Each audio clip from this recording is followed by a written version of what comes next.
Please like and subscribe Jessica Datuan Ortiz. Kabanata 1451 hanggang 1460. Sa isang malakas na ingay, isang napakalaking banal na lotus na sumasaklaw sa langit at lupa ay direktang lumitaw, na pinupuno ang buong espasyo ng banal na kaluluwa, at ang hindi mabilang na makapal na kidlat ay parang mga banal na dragon, na patuloy na kumikislap, na nagpapalabas ng nakakatakot na kapangyarihan. Ang natitirang mga iniisip ni Elder Changsan, nang walang kaunting babala, ay direktang tumama sa makapal na dagat ng kulog na ito. Biglang, sa loob ng Lehigh, isang matandang Changsan ang sumigaw sa takot. Ano ang nangyayari? Paano makokontrol ng isang tao ang kapangyarihan ng kapigatian? Imposible ito. Sa sandaling ito, ang natitirang mga bakas ng pag-iisip ng matandang si Changsan ay nawasak ng tribulation power ng Thunder God Lotus. Ang kanyang mukha ay hindi na kumpiyansa, ngunit puno ng usok. With a packed expression, hindi niya magawa. Hindi ako naniniwala na mahuhulog siya sa Thunder Tribulation Sea. Siya ay nagsanay sa paglilinang sa isang napakataas na antas. Sa kasamaang palad, nakatagpo siya ng isang buhay at kamatayan na kaaway at nawasak sa kanyang katawan. Sinayan lang ang nakaligtas, gumaling siya ng mahigit 1,000,000 taon, at sa wakas ay nabawi niya ang kanyang malakas na lakas. Dapat mong malaman, tulad niya, walang pisikal na katawan, kahit ang kaluluwa ay hindi kumpleto, tanging ang natitirang mga labi ng isip. Ang pinakakinatatakutan ay ang kapangyarihan ng langit, dahil ang pag-iral nito ay masasabing isang uri ng rebelyon. Ang pagkakaroon ng langit ay isang bagay na nawasak sa daan ng langit. Kapag ikaw ay nasangkot sa isang sakuna, ang sakuna ay tiyak na ang katapusan. Anak, aalisin ko ang kapangyarihan ng kapighatiang ito, hindi na kita aalisin, at magdadala sa iyo ng hindi maisip na mga benepisyo. Paano pa? Sa oras na ito, ang matandang lalaki ni Changsan na si Kan Ian, na ang lakas ay mabilis na humihina, ay mabilis na humingi ng awa kay Chen Lei. Hinarap ni Chen Lei ang mga magulang ni Changsan na humihingi ng awa at panunukso, ngunit hindi siya natinag. Ang matandang Changsan na ito ay nagbigay sa kanya ng matinding panganib. Kung wala siyang Thunder God Lotus Martial Soul, tiyak na hindi ito si Changsan. Siguradong kukunin niya ang kalaban ng matanda. Sa harap ng napakalakas na matandang halimaw na umiral sa milyon-milyong taon, si Chen Lei ay walang kahit kaunting ideya na maghanap ng balat sa tigre. Matapos marinig ang paghingi ng awa ng matandang si Changsan, hindi lamang nito napigilan ang kanyang mga kamay, ngunit ginawa niya ang lahat upang sirain ang Diyos ng kulog na si Lian Wu Sol. Hindi mabilang na parang bundok na kulog ang nabasag, lahat sila ay walang awa na tinamaan ang matandang si Changsan. Kan Ian. Walang katapusang nakakabinging ingay, at hindi mabilang na mga kulog ang tumama sa matandang si Changsan. Sa huli, tuluyan niyang winasak ang natitirang pag-iisip ng matandang si Changsan. Ang mga magulang ni Changsan ay umiyak at nagmura, ngunit ginawa ito ni Chen Lei. Hindi natitinag sa huli, ang natitirang pag-iisip ng matandang si Changsan ay ganap na nawala sa dagat ng kulog. Gayunpaman, hindi pa rin mapakali si Chen Lei na winalis ni Lotus ang kanyang kaluluwa ng 4 o 5 beses upang matiyak na ang matandang si Changsan ay hindi kailanman makakaalis ng kahit kaunting pag-iisip, at pagkatapos ay gumaan ang loob niya. Pagkatapos noon, gumaan ang pakiramdam ni Chen Lei. Tapos, natuklasan niya na sa soul space, may ekstrang bola na parang kristal, kasing laki ng kamao, crystal clear, parang crystal ball. Sigurado si Chen Lei na talagang walang ganoong bagay sa kanya. Ang malabolang kristal na bowl ang ito ay dapat na iniwan ng matandang si Changsan. Ginamit ni Chen Lei ang kidlat ni Jilei Shenlian upang balutin ang bowl ang kristal na ito, at pagkatapos ay kinokontrol ito upang lumipad sa kanyang harapan, maingat na hinahawakan ang bowl ang kristal. Ito ba ang makalangit na puso? Nakita ni Chen Lei na ang kristal na bowl ang ito ay parang dalisay at transparent na kristal, ngunit kapag tiningnang mabuti, ito ay malalim at malalim. Tila naglalaman ito ng isang mundo patungo sa isa pa. Ang mga sunod-sunod na mundong ito ay dulot ng mga umuusbong na Grand Dauron, parang buhay. Nang makita ni Chen Lei ang malakristal na yaman na ito, ang unang naisip niya ay ang kayamanang nakatala sa Tianyan Divine Art, na si Changsan. Ang Tianyan Shenju ay nahahati sa 3 kaharian, Tianyan Human Heart, Tianyan Earth Heart at Tianyan Tian Heart. Pagkatapos linangin ang Tianyan Changsan, ang isang Changsan ay magmumukmuk. Ang Changsan na ito ay naglalaman ng iba't ibang mahiwagang kahulugan mula sa langit. Makakakuha siya ng pananaw sa katotohanan ng langit. Matapos makuha ang naturang Changsan, pagsasanay sa paglilinang anumang paraan ng paglilinang ay maaaring maunawaan sa iyong mga kamay, at maaari mong makuha ang lahat ng uri ng makalangit na mga lihim sa iyong kalooban, maunawaan ang mga pinagmulan ng iba't ibang lahi, ang mga galaw ng langit, at iba pa. Masasabing ang gayong Changsan ay tiyak na isang pinakamataas na kayamanan.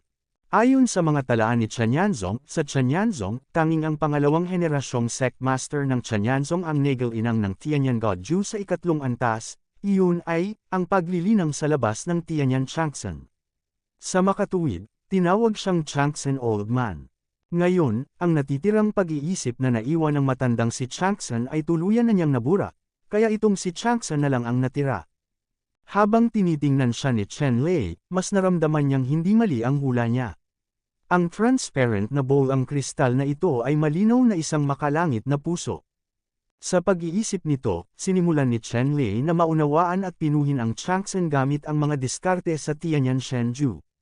Sa isang sandali, sa pagpapatakbo ng pamamaraan ni Chen Lei, ang bowl ang kristal na ito ay nabasag sa isang kisap mata at naging hindi mabilang na mga rune ng avenue na naglalabas ng maliwanag na puting liwanag, na mabilis na umiikot. Ang mga Grand Dao rune na ito ay napakalaki sa bilang, tulad ng isa.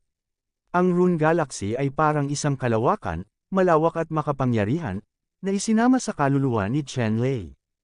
Sa ilang sandali, hindi mabilang na mga banayad na kahulugan ng damaloy sa puso ni Chen Lei, tulad ng mga pattern sa kanyang palad, malinaw at mapagtatalunan. Naramdaman lang ni Chen Lei na tila nagbago ang mundong ito. Ito ay nagiging mas maliwanag, medyo mas malinaw, at medyo mas totoo.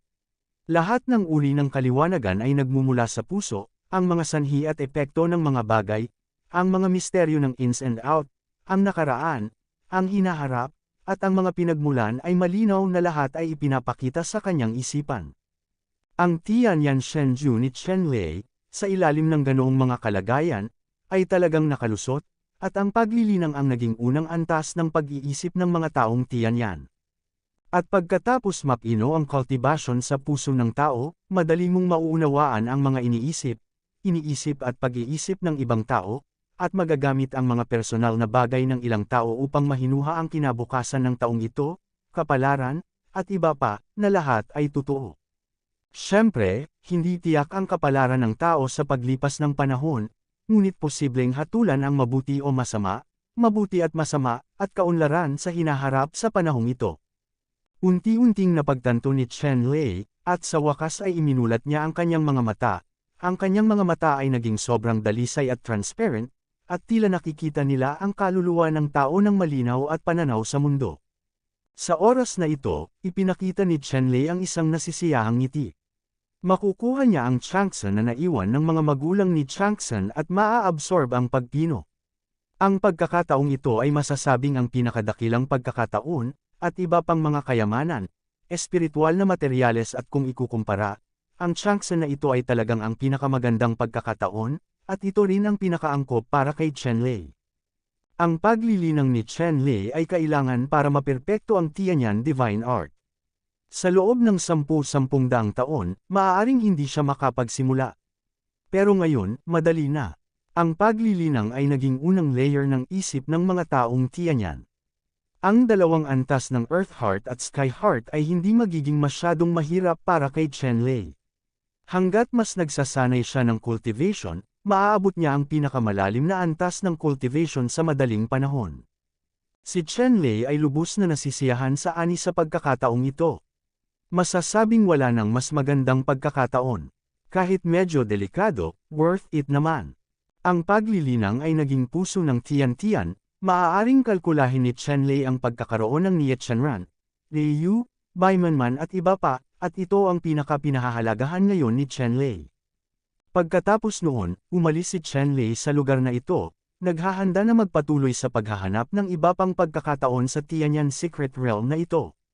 Nang magsanib ang Tianyan Changsan, ang espiritu ni Chen Lei sa sandaling iyon ay agad na sumanib sa buong Tianyan Secret Realm, na parang nagkatawang tao din siya sa buong Tianyan Secret Realm. Sa oras na iyon, ang Tianyan Secret Realm ay nasa Chenlei. Sa kanyang harapan, walang sikreto, lahat ay lumitaw sa kanyang harapan. Ngayon, naghahanap si Chenlei ng mga pagkakataon batay sa kanyang pagkaunawa sa misteryong ito ng Tianyan. Hindi nagtagal, dumating si Chenlei sa isang sinaunang cave mansion, binuksan ang gate nitong sinaunang cave mansion, at pumasok sa cave mansion. Pagkarating sa kuweba, nagpatuloy si Chenlei sa paglalakad sa loob at nakakita ng patay na buto. Sa harap ng lantang buto na ito, may isang maliit na tore na nakatayong mataas, at ang maliit na tore na ito ay inukit na parang bituin. Ang pangunahing layunin ni Chenlei sa pagkakataong ito ay ang maliit na tore na ito. Ang maliit na tore na ito ay tinatawag na Great Slaughter Tower, at ang hinalinhan na ito ay ang hinalinhan ni Tianyan Zong na matagumpay na nilinang ang kalahati ng Great Slaughter God Art. Sa huli, umupo siya sa Tianyan na ito, sa isang lihim na mundo. Sa kasaysayan ng pag-unlad ni Tianyan Zong, mayroong dalawang kamangha-manghang mga henyo. Ang isa sa kanila ay ang matandang si Changsun, na siyang pangalawang henerasyon ng Realm Master ng Tianyan Zong. Ang matandang Changsun na ito ay may masamang ugali, ngunit ang kanyang talento ay sadyang laban sa langit. At ang pangalawang tao na may pambihirang talento ay isang senior na kalahating matagumpay na nag-practice ng Massacre God Technique, at walang makakalampas sa kakayahan ng senior na ito. Nang pagsamahin ni Chenlei si Tianyan Changsun, pumasok siya sa cave mansion kung saan nakaupo ang hinalinhan na ito, at nakita ang mga kayamanan ng Great Slaughter Tower. Dumating si Chenlei sa oras na ito para sa kayamanang ito. Ang tore na ito ng Great Slaughter Tower ay isang semi-finished na produkto, ngunit ang kapangyarihan nito ay kamangha-mangha na, at ito ay iniwan sa Tianyan Secret Territory ng hinalinhan na ito, naghihintay para sa nakatalagang tao. Ang tore na ito ng Great Slaughter Tower ay dapat na magagawang sirain ang Royal Envoy lamang pagkatapos ng matagumpay na paglilinang ng Secret Art of the God of the Great Slaughter. Ang mga ordinaryong alagad, kahit na makuha nila ang kayamanang ito, ay palamuti lamang. Naglakad si Chenlei papunta sa senior na ito, sumaludo ng may paggalang, at pagkatapos ay dinurog ang Dazo Shenju Technique, at biglang naramdaman ang pagdampi ng Dasho God Tower sa harap ng senior na ito. Pagkatapos, ang Great Slaughter Tower na ito ay bahagyang nanginginig at direktang lumipad sa mga kamay ni Chenlei. Biglang naramdaman ni Chenlei ang isang pakiramdam na may kaugnayan sa dugo na dumarating. Ang malaking Slaughter ***** Tower na ito ay malinaw na nakilala siya. Nakahinga ng maluwag si Chenlei Song. Ang Slaughter Tower na ito ay tiyak na isa sa mga pumatay. Ang karaniwang Woody 9-level powerhouse, sa harap ng Slaughter Tower, ay walang kapangyarihang lumaban. Masasabing sa pagpupersage ng Holocaust Technique ni Chenlei, ang kapangyarihan ng Holocaust Pagoda na ito ay lalakas at lalakas din. At ang mahusay na tore ng pagpatay na ito ay maaari lamang ituring na isang embryo, o isang semi-tapos na produkto lamang. Sa hinaharap, kung ganap na malinang ni Chenlei ang mahusay na taktika ng pagpatay, malulutas niya ang dakilang Diyos ng pagpatay na ito. Ang tore ay matagumpay na napino. Matapos kunin ni Chenlei ang Great Slaughter Tower, ang mga lantang buto sa kanyang harapan ay agad na naging fly ash at naglaho. Hindi ko alam kung ilusyon ba iyon ni Chenlei. Nang lumipad ang mga lantang abo na ito, si Chenlei ay parang isang bakas ng pagkahumaling, ganap na nawala sa hangin. Nang mawala ang bakas ng pagkahumaling na ito, siya ay lubos na gumaan. Siyempre, ang pakiramdam na ito ay panandalian, at ang pakiramdam ni Chenlei ay hindi ganap na tama. Sa wakas ay umiling si Chenlei, hindi na iniisip ang mga bagay na ito, ngunit umalis na siya. Pagkaalis, nagpakita si Chenlei sa isang bundok sa Tianyan Secret Realm. Pagkatapos noon, umupo si Chenlei sa tuktok ng bundok na ito at nagsimulang magsanay ng cultivation. Sa panahon ng paglilinang, ginalaw ni Chenlei ang kanyang isip at nanatili sa estado ng puso ng mga taong Tianyan. Sa ganitong estado, naramdaman lamang ni Chenlei na ang bilis ng kanyang paglilinang ay tumaas ng higit sa 10 beses, kung ito man ay nagsasanay sa pagsasanay o nakakapagpapaliwanag ng mga kayamanan, ang lahat ng pag-unlad ay napakabilis. Tuwang-tuwa si Chenlei, ang mga pagsasanay na ginawa niya, ito man ay ang Four Saints Formation Art, ang Excalibur Body, o ang Slaughter God Art at Lady Art, ay kilala lahat sa kanilang pagiging komplikado at kahirapan sa paglilinang. Kinailangan ng maraming oras upang makamit ang isang bagay, at dati ay umasa si Chen Lei sa iba't ibang pagkakataon upang makumplito ang cultivation technique sa maikling panahon. Gayunpaman, kung ito ay ang Divine Sword Body, ang Force Saints Formation Art, o ang Slaughter Divine Art, at iba pa, mababaw pa rin ang antas. Kung gusto mong magpatuloy sa paglilinang, ang oras na kailangan para isipin ito ni Chen Lei ay sakit sa ulo. Ngunit ngayon, sa estado ng Tianyan Rengsen, ang bilis ng paglilinang ay tumaas ng 10 beses, nakatumbas ng pagtitipid ng maraming oras. Hindi niya inaasahan na magkakaroon ng ganoong benepisyo si Tianyan Rengsen. Higit pa rito, naniniwala si Chen Lei na kapag nilinang ang Tianyan Shenju sa mas mataas na antas sa hinaharap, magkakaroon ito ng mas magagandang epekto. Ang pagsasanay sa paglilinang ni Chen Lei sa pagkakataong ito ay naging natural na tagumpay ang kanyang paglilinang, na umabot sa ikalawang antas ng Emperador Wu.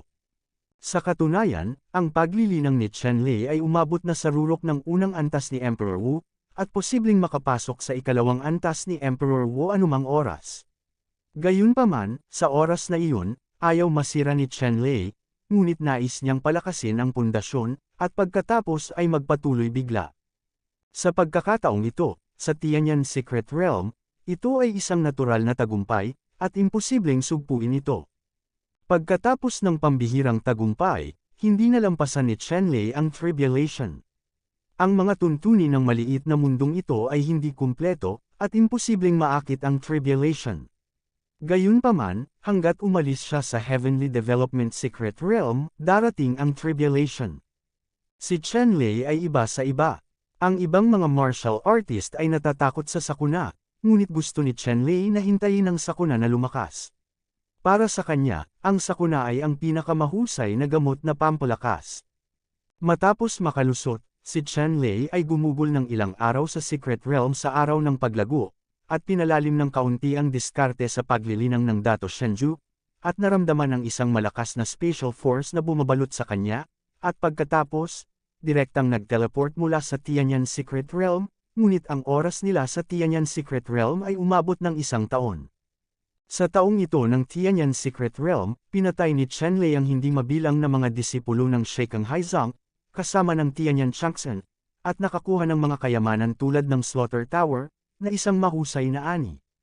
Sa katunayan, ang ibang mga disipulo ng Tianyanzong ay marami na ring natamo ngayong taon.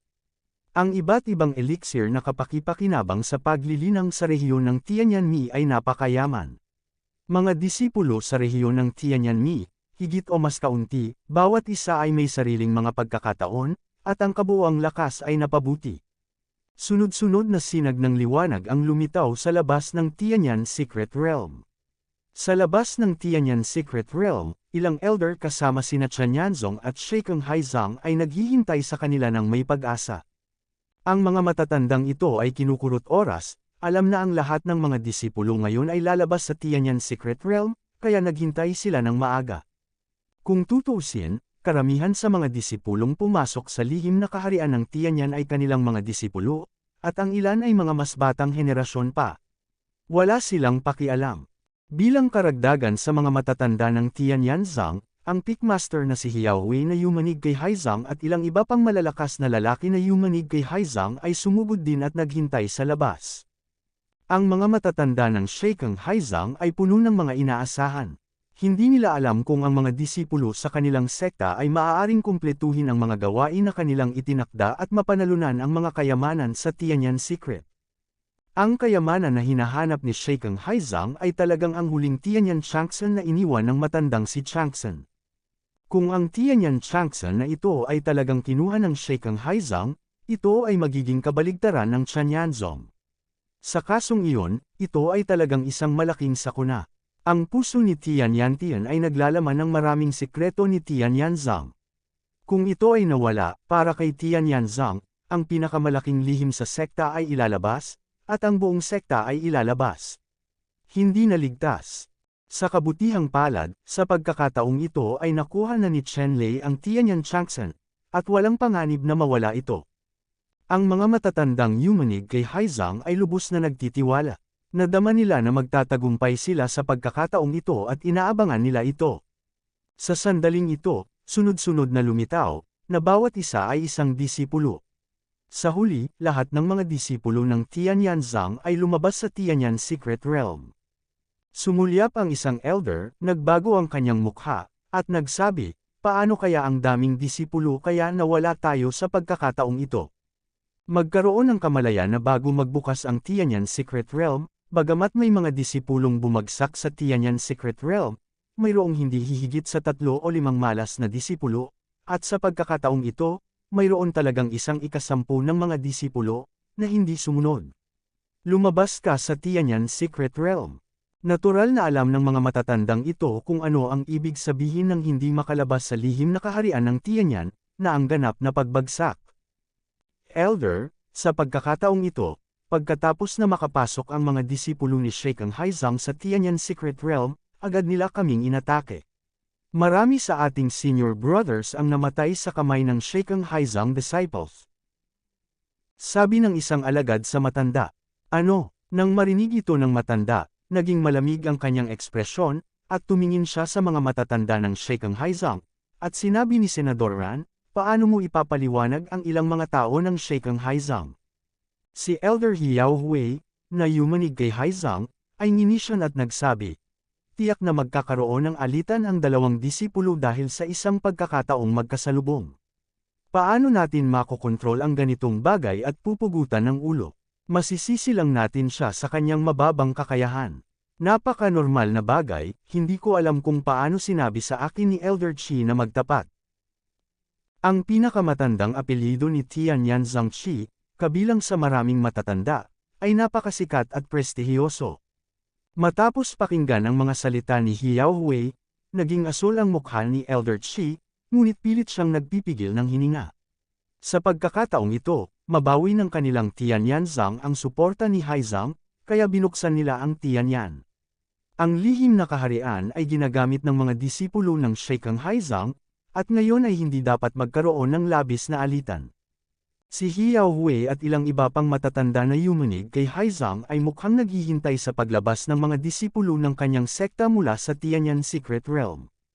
Kaya lang, naghihintay na lumingon sa kaliwa, naghihintay na tumingin sa kanan, parami ng parami ang mga disipulo ni Tianyan Zhang, ngunit walang mga alagad ni Sheikh Haizang na lumitaw, kaya't ang ilang matatandang tulad ni Hiao Hui ay may masamang premonition. Medyo nalilito ako. Bakit walang lumabas sa mga estudyante ko, anong nangyari? Hinayla ni Hiao Hui ang isang disipulong Tianyan Zhang, binanggit sa kanyang harapan, at nagtanong ng may bisyo. Elder He, ito ang aking alagad na si Tianyan Zhang, mangyaring magpakita ng paggalang. Isang elder ang malamig na bamantong hininga, diretsyong bumaril, at sinampal ang palad ni Hiao Hui. Isang napakalaking puwersa ang dumating, direktang inalog ang palad ni Hiao Hui, at iniligtas ang disipulong Tianyan Zhang. Ahim broken bar. Ang disipulong Tianyan Zhang na ito ay kinurot ni Hiao Hui na halos hindi makahinga. Namumula ang mukha, galit na tumingin kay Hiao Hui, ngunit walang sinabi. Ang isa pang elder ay malamig na bamantong hininga at sinabi, napakadakila ni Feng Zhou. Sa aking teritoryo sa Tianyanzong, naglakas loob akong tretuhin ang aking mga alagad ng sekta ng ganito. Malamig na sumangot si Hiao Hui, at sinabi, ano, hindi ko siya sinaktan, tinanong ko lang siya ng ilang katanungan, hindi ko pa ba ito magagawa bilang may-ari ng rurok? Napakayabang ni Hiao Hui kaya't ang ilang matatanda ng Tianyan Zhang ay biglang umakyat sa langit na may galit, at tinitigan si Hiao Hui ng masama. Hindi nagbago ang mukha ni Hiao Hui, at dahan-daang tumingin sa ilang matatanda, at nagsabi, aba, may kinalaman ka pa sa akin, sasamahan ko si Haizang anumang oras. Pinigilan ng ilang matatanda ang galit sa kanilang mga puso at nagsabi, bueno, ngayon ay wala kaming katulad na kaalaman sa iyo, ngunit huwag maging masyadong mayabang. Galit ding binawi ni Hiao Hui ang kanyang mga mata. Sa Yanzang noong araw na iyon, kung talagang masyadong mayabang siya, tiyak na maghihirap siya. Kaya naman, hindi siya nang ahas na magdulot ng labis na gulo. Sa sandaling ito, ang liwanag na gate na binago ng Tianyan Secret Realm ay biglang lumiwanag, ganap na lumabo, at naging isang pader na bato. Ano ang ibig sabihin nito? Tumingin si Hiao Hui sa batong pader na ito, at hindi niya maiwasang magtanong sa elder ng Tianyanzang. Feng He, hindi mo ba alam na itanong ito? Malinaw, ang Tianyan Secret Realm ay ganap na sarado, at wala ng mga disipulo dito. Sinabi ng matanda kay Hiao Hui, mabait. Paano ito, mga alagad ng sekta ko, at mga alagad ng 100 sekta ko, wala ni isa sa kanila ang lumabas. Paano maisasara ang Tianyan Secret Realm? Buksan mo ang Tianyan Secret Realm, at ako mismo ang pupunta at tuklasin ito. Si Hiao Hui ay biglang nabaliw, at umungal sa ilang matatanda. Ang mga matatanda ng Tianyanzang ay nagmukhang tanga at tumingin kay Hiao Hui. Feng He, bobo ka ba talaga o peke? Binubuksan at isinasara mo ba ang lihim na kaharian ng pag-alog Haizang sa kalooban? Ang Tianyan Secret Realm ay sarado. Hindi na posibleng magbukas muli pagkatapos ng ilang dekada. Hindi mo ba naiintindihan ang katotohanan? Sinabi ni Hiao Hui. Naiintindihan ko ang katotohanan ng natural, ngunit niyugyug ko ang daan-daang mga disipulo ng Haizang sa lihim na kaharian ng Tianyan, ang buhay at kamatayan ay hindi alam. Hindi ba dapat bigyan kami ng paliwanag ni Tianyanzong? Ang Tianyan Secret Realm ay hindi mahuhulaan. Maraming nakamamatay na krisis at panganib dito. Noong pumasok ka sa Tianyan Secret Realm, hindi ka namin pinaalalahanan. At saka, itong Tianyan Secret Realm ay sapilitang pinasok mo, hindi naman sa hindi ka namin hinayla. Ngayon may problema. Ang nakakatawa ay gusto naming sisihin ang aming Tianyanzang. Hindi ko alam na pagkapasok sa Secret Realm, lahat ay nakasalalay sa buhay at kamatayan.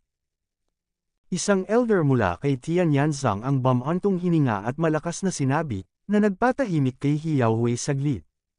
Sa sandaling ito, ang mga mata ng mga matatanda ng Sheikeng Haizang ay namumula, na spray ng dugo, at 100 disipulo, walang natira, lahat ay nakatanim sa Tianyan Secret Realm. May problema talaga dito. Suriin, siguraduhing alamin, kung ano ang nangyari sa Tianyan Secret Territory. Ang aking 100 sekta na disipulo ay hindi dapat magsakripisyo ng walang kabuluhan. Isang elder ng Sheikeng Haizang ang nagngangalit at sinabing, alam mo, sa mga disipulong pumasok sa Tianyan Secret Realm sa pagkakataong ito, may isa sa kanyang mga apo na namatay sa Tianyan Secret Realm, hindi siya magkakasundo maliban kung alam niya ng eksakto anong nangyari. Ang iba pang mga matatanda ay nagpilit din sa mga matatanda ng Tianyanzong, na humihiling ng masusing pagsisiyasat kung ano ang nangyari sa lihim na kaharian ng Tianyan. Ilang matatanda, dahil humiling kayo ng masusing pagsisiyasat, maaari kaming sumang-ayon dito. Gayunpaman, ang bagay na ito ay dapat iulat sa aking sect master. Talagang napakalaki ng bagay na ito, at walang elder ang may karapatang gumawa ng desisyon.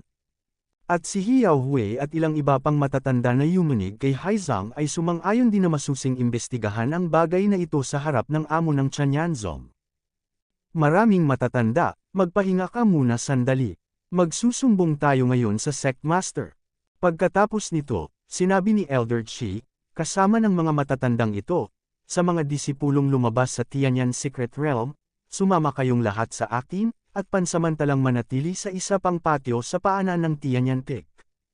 Pagkatapos, nag-alok si Elder Chi ng isang lumilipad na bangka at pansamantalang inilagay ang lahat ng kanyang mga disipulo sa patio sa paanan ng Tianyan Peak, kung saan nakatira ang ilang ordinaryong disipulo ng Tianyan Peak.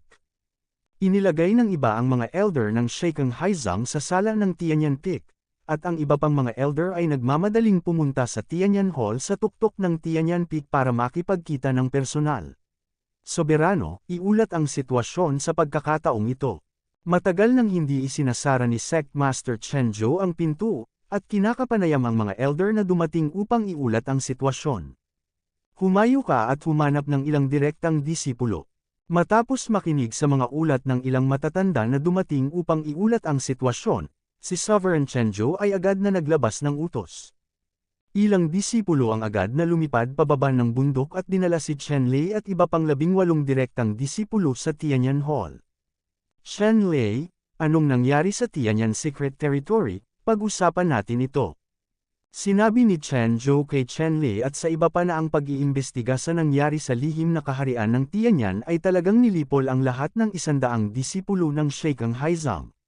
Dapat mong malaman na ang 100 Sheikeng Haizang disciples na ito ay ganap na lahat ang mga tunay na elite ay mas malakas kaysa sa kanilang mga disipulong Tianyan Zhang, at walang sinuman sa kanila ang makakaligtas. Si Chen Zhou at ang iba pa ay masyadong interesado sa bagay na ito. Nang makita ni Chen Li ang suzerain at iba pa na nagtatanong, diretso niyang inilabas ang mga kaluluwa ng ilang Sheikeng Haizang disipulo, at pagkatapos ay sinabi, "Guro, mga elder, ganito lahat."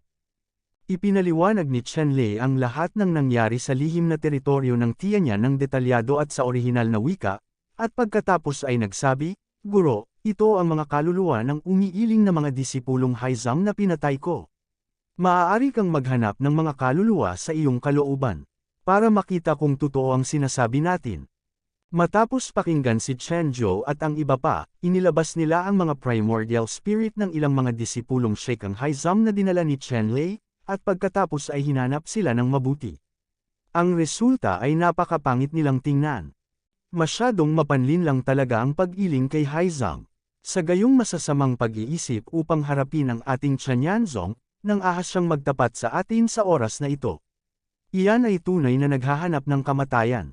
Matapos malaman ang katotohanan ng bagay na iyon, kahit na si Master Chen Zhou, o ang iba pang matatanda, sila ay galit na galit. Soberano, paano haharapin ang bagay na ito?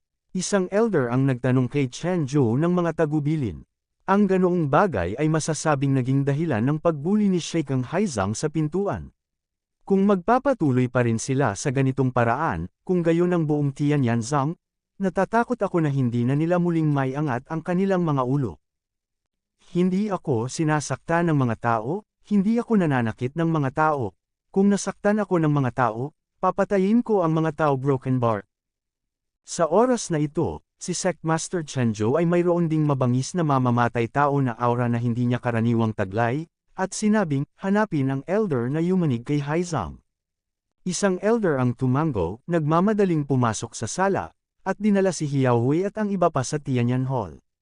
Nakita ko si Sovereign Chen, si Hiao Hui at iba pang mga elder, pagkatapos makita si Chen Zhou, itinaas ang kanilang mga kamay at sinabing casual. Hiao Hui, napakalakas ng loob mong yugyugan si Haizang, sa tingin mo ba ay mahina at mapanlin lang ang aking Tianyan Zhang? At naglakas loob na harapin ang aking Tianyan Zhang ng ganito. Tumingin si Chen Zhou kay Hiao Hui at sa iba pa at sinabi sa malamig na boses. Mukhang nalilito si Hiao Hui at nagsabi, hindi ko alam kung bakit sinabi ito ni Sect Master Chen. Malamig na tumikim si Chen Zhou at sinabing, nagpapanggap pa rin na nalilito. Sa kasong ito, hahayaan kitang maghintay at makatiyak. Pagkatapos kong magsalita, diretso kong inilabas ang kaluluwa ni Zhang Minghong at ginamit ang kanyang espiritual na pag-iisip para maghanap. Pagkaraan ng maikling panahon, ang ilang alaala mula sa kaluluwa ni Zhang Minghong ay lahat ay naaninag at ipinakita sa harap ni Hiao Hui at ng iba pa. Nang makita ni Hiao Hui at ng iba pa ang eksenang ito, ang lahat ng kanilang mga mukha ay namutla, hindi nila inaasahan na ang mga kaluluwa ni Zhang Minghong at ng iba pa ay mahuhulog sa mga kamay ni Sect Master Chen Zhou. Ano pa ang sinabi mo? Tumingin si Sect Master Chen Zhou kay Hiao Hui at sa iba pa, at sinabi sa malalim na boses. Sinabi ni Hiao Hui, Sect Master Chen, ano ang magagawa natin? Pumasok kami sa iyong lihim na kaharian ng Tianyan, at natural na pumunta sa pinakamakapangyarihang kayamanan. Tungkol sa pagsasabi na gusto naming sirain ang iyong Tianyanzong, ang ganitong bagay ay hindi ba normal sa ating malalaking sekta? Maglakas loob kang sabihin na ang iyong Tianyan Zhang ay hindi sinira ang aming mga pag-iisip ng pagyanig sa sekta ng dagat. Ang dalawang sekta ay naglaban sa daan-daang libong taon. Normal lang dapat ang ganyang away. Tumingin si Chen Zhou kay Hiao Hui at sa iba pa, at sinabi, ito ay isang pares ng matatalas na ngipin? Oo, tama ka. Pagkatapos, ngayon, tuturuan ka ng pinunong ito ng leksyon, ipaalam sa iyo, ang aking Panginoong Yanzang ay hindi malambot, persimmon man. Nagulat si Hiao Hui at ang iba pa at nagsabi, Sect Master Chen, ano ang gusto mong gawin? Ang dalawang hukbo ay nasa digmaan, huwag mo silang gambalain. Ang sect master na si Chen Zhou ay nagsabi, "Oo, mayroon talagang ganoong tuntunin, makatitiyak ka, hindi kita papatayin, ngunit kailangan kitang turuan ng leksyon, ipaalam sa iyo kung ano ang kahanga-hanga, aking Tianyan Zhang, hindi para sa iyo. Kung saan mo gustong pumunta ng ligaw."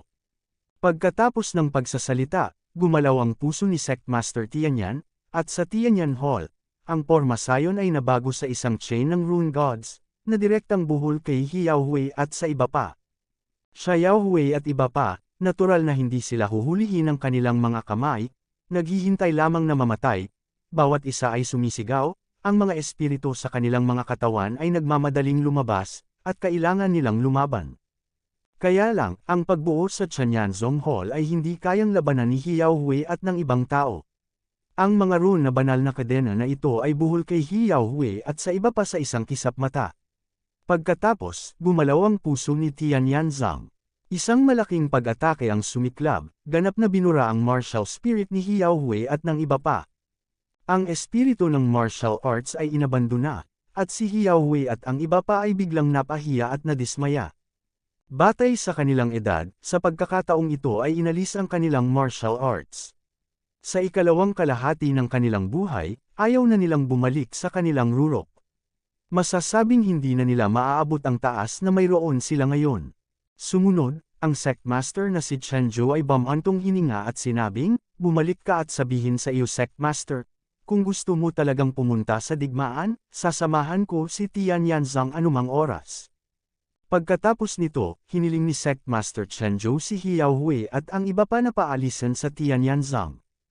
Matapos paalisin si Hiao Hui at ang iba pa mula sa Tianyan Zhang, sinabi ng Sect Master na si Chen Zhou sa lahat ng Pick Masters at Elders, "Sa aking utos, simula ngayon, lahat ng Tianyan Zhang disciples ko ay dapat pagbutihin ang kanilang pagsasanay sa paglilinang, maghanda para sa digmaan."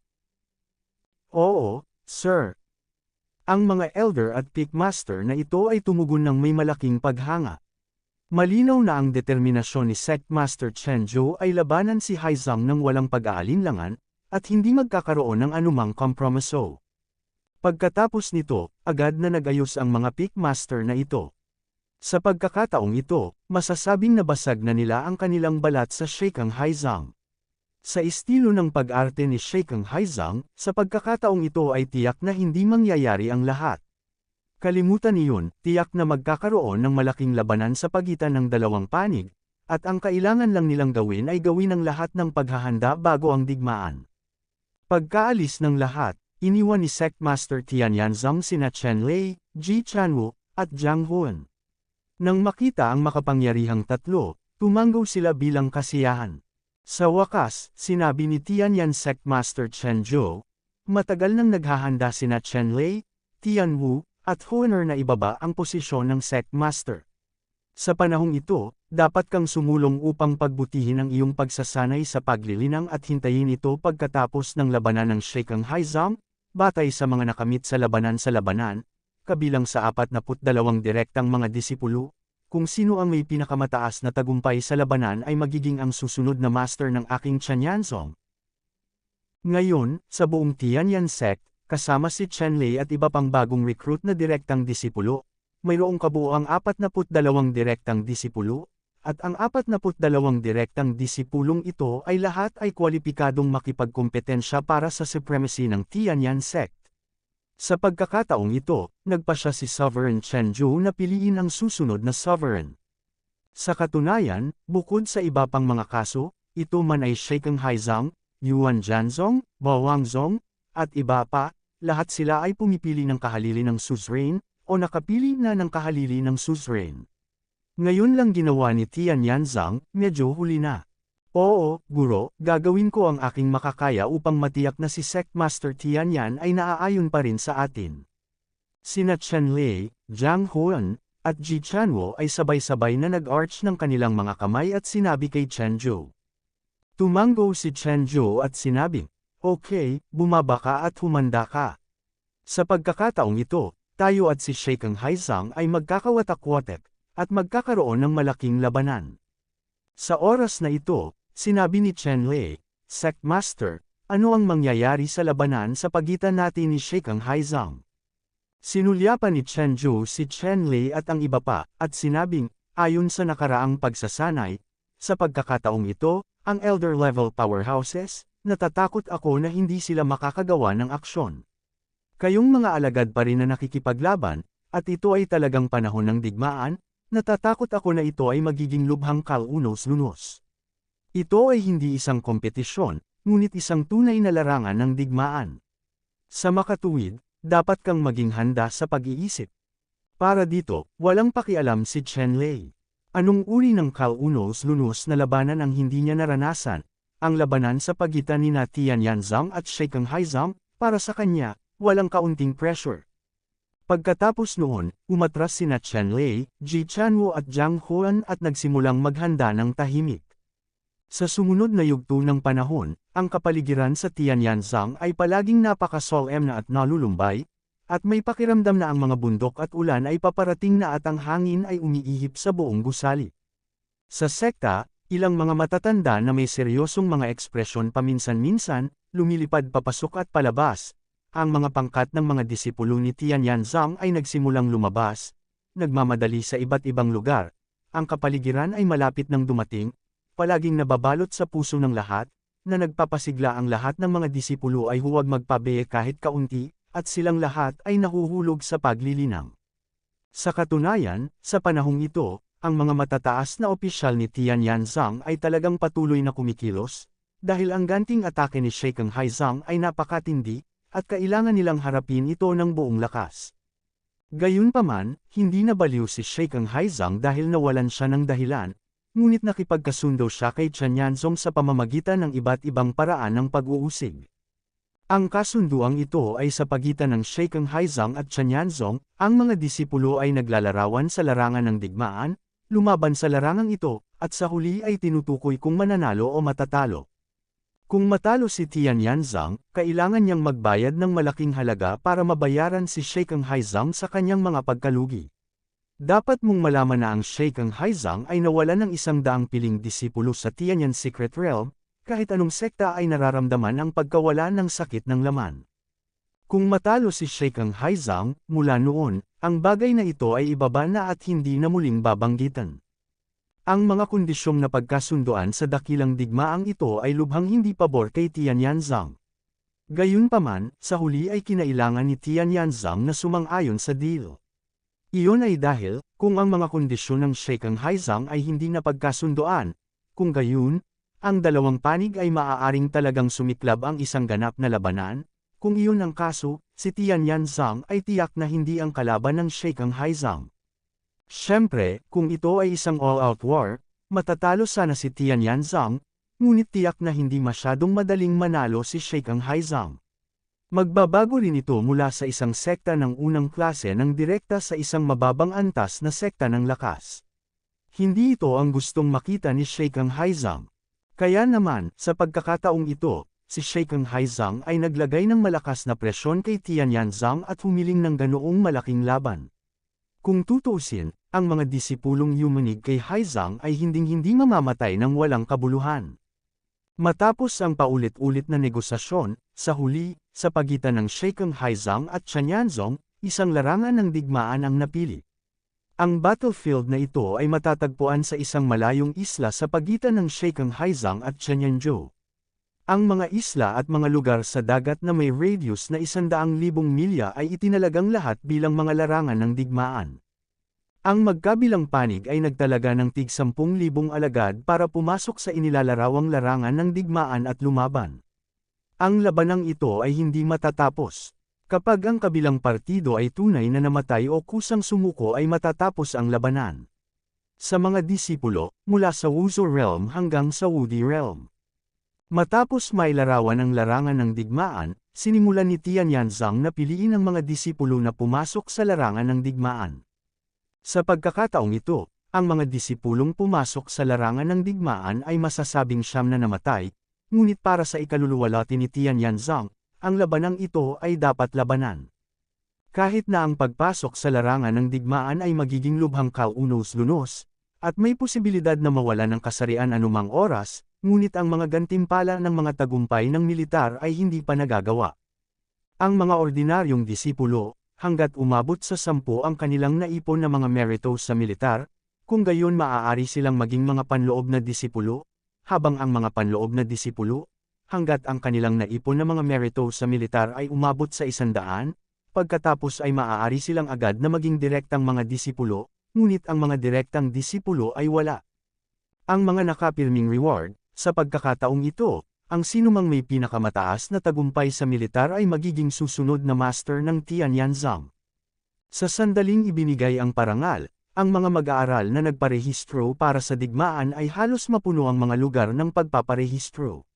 Sa huli, kailangan nilang partikular na limitahan ang mga disipulo na lalahok sa digmaan, at ang kanilang lakas ay umabot sa isang tiyak na antas.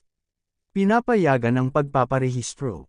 Sa pagkakataong ito, ang mga disipulong lumahok sa pakikipaglaban kay Sheikh Haizang ay tiyak na mga elit sa lahat ng larangan. Sa wakas, napili ang isang listahan ng 10,000 disipulong kalahok sa digmaan, at pagkatapos ay nagsimulang maghanda ng maingat ang mga disipulong naghahanda na lumahok sa digmaang ito. Ang buong merkado ng Tianyanzang ay napakasigla sa panahong ito, ang pagbebenta ng mga tabletas, kayamanan, at iba pa sa buong Tianyanzang ay pambihira. Ang mga disipulong lumahok sa digmaang ito ay alam lahat na ang lakas ng umiiling na mga disipulong Haizang ay dapat na hindi maliitin. Kung hindi sila handa, maaaring hindi lamang sila makakuha ng mga pagsasamantala sa labanan, ngunit maaari rin silang maging ibang tao, mga pagsasamantala sa labanan. Kaya, ang mga mag-aaral na ito ay hindi nag-atubili na maghanda ng iba't ibang mga estratehikong materyales. At si Chen Lei at ang iba pang 42 direktang disipulo ay naghahanda upang labanan ang isang malaking labanan. Ang labanan na ito ay hindi lamang isang krisis para kay Tianyanzang, ngunit isang pagkakataon din para sa kanila, hanggat maaari silang makakuha ng sapat na mga pagsasamantala sa labanan, maaaring sila ang maging sectmaster ni Tianyanzang walang direktang disipulo ang makakalaban sa gayong tukso. Lumipas ang oras araw-araw, 10 araw ang lumipas sa isang kisap mata, at dumating na ang napagkasunduang panahon ng digmaan. Pumunta ka. Sa araw na ito, sinira ng ilang matatanda ang isang malaking lumilipad na barko, na naglalaman ng buong 10,000 disipulong nakikilahok sa digmaan. Bumangon sila sa himpapawid at sumugod sa malayong isla na itinalagang larangan ng digmaan. Sa sandaling ito, ang 10,000 mga disipulong ito, isa-isa, na may mga solemn na ekspresyon, nakamamatay na aura na umaakyat sa langit, sa pagkakataong ito, hindi nila tatalakayin, ngunit upang labanan ang isang buhay at kamatayan na labanan. Kung hindi sila mamamatay tao, sila ang mauuna sa larangan ng digmaan, mamamatay sa espada ng kalaban. Sa pagkakataong ito ang labanan ay hindi isang maliit na bagay, ngunit isang tunay na labanan sa buhay at kamatayan. Habang nasa daan, ang lahat ng mga disipulo ni Tianyanzang ay tahimik, lihim na nag-iipon ng kanilang sariling aura ng pagpatay. Ang pumatay na aura ay lumakas upang mapa-address ang mga halimaw sa loob ng isang radius na libo-libong milya, at hindi sila ng ahas na lumitaw sa hangin, bangka, sa. Pagkatapos ng 3 araw na paglipad, sa wakas ay lumitaw si Chen Lei at ang iba pa sa isang desyerto na isla, at pagkatapos ay dahan-dahang lumipad ang lumilipad na bangka sa itaas ng desyerto na isla. Sa oras na ito, lumipad din mula sa malayo ang isang malaking lumilipad na barko na may tanda ng Sheikh Haizang. Ang harapang mukha ng parang pitang na lumilipad na bangka ay puno ng malakas na kapangyarihan sa pag-atake. Ilang matatanda mula sa Sheikh Haizang ang nakatayo dito, pinatay din sila Teng-Teng. Ang dalawang lumilipad na barko ay huminto daan-daang milya ang layo. 100 milya ang pagitan, para sa isang matanda sa antas ni Woody. Ito ay hindi hihigit sa isang distansya na maaaring takpan ng isang daliri. Masasabing napakadelikado na ng ganoong distansya. Sa dalawang lumilipad na bangka, malinaw na nakikita ng mga alagad na nakikilahok sa digmaan ang isa't isa.